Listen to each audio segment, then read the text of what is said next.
Alors, si vous reprenez normalement, vous devriez peut-être avoir pris sur vous pour remplir la valeur qu'il y a ici. Et si vous ne le faites pas, vous pouvez mettre en en lecture arrêtée la vidéo, réaliser le calcul. Je vous laisse de quoi calculer. Et normalement, vous devriez lire et avoir comme valeur 58. Alors, vous voyez qu'il me reste une colonne qui est complètement vierge. Alors maintenant, ce que je vais faire, c'est que cet exercice, je vais le rentrer sur calculatrice. Le seul souci, c'est que sur calculatrice, il va falloir rentrer des valeurs. Or, je ne peux pas rentrer de valeurs de classe, puisque en fait, j'ai choix entre deux valeurs. Donc, il va me falloir réaliser ce que l'on appelle le centre de classe. Alors, comment faire? C'est très facile. Vous prenez les deux valeurs extrêmes, vous les additionnez, le total, vous le divisez par 2. Donc 0 plus 1, ça fait 1, et divisé par 2, ça fait 1,5.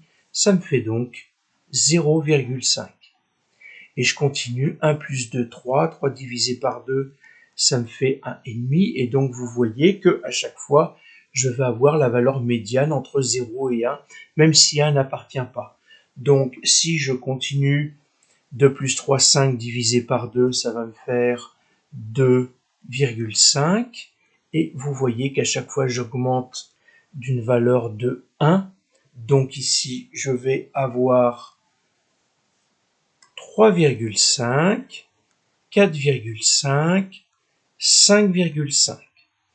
Alors, ce centre de classe, c'est lui que je vais appeler X indice I. Et donc, dans la calculatrice,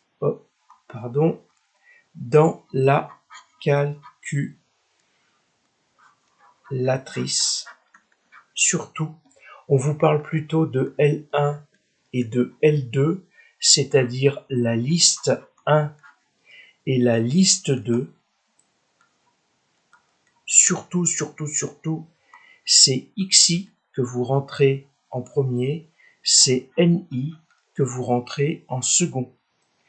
Ce sera toujours comme ça.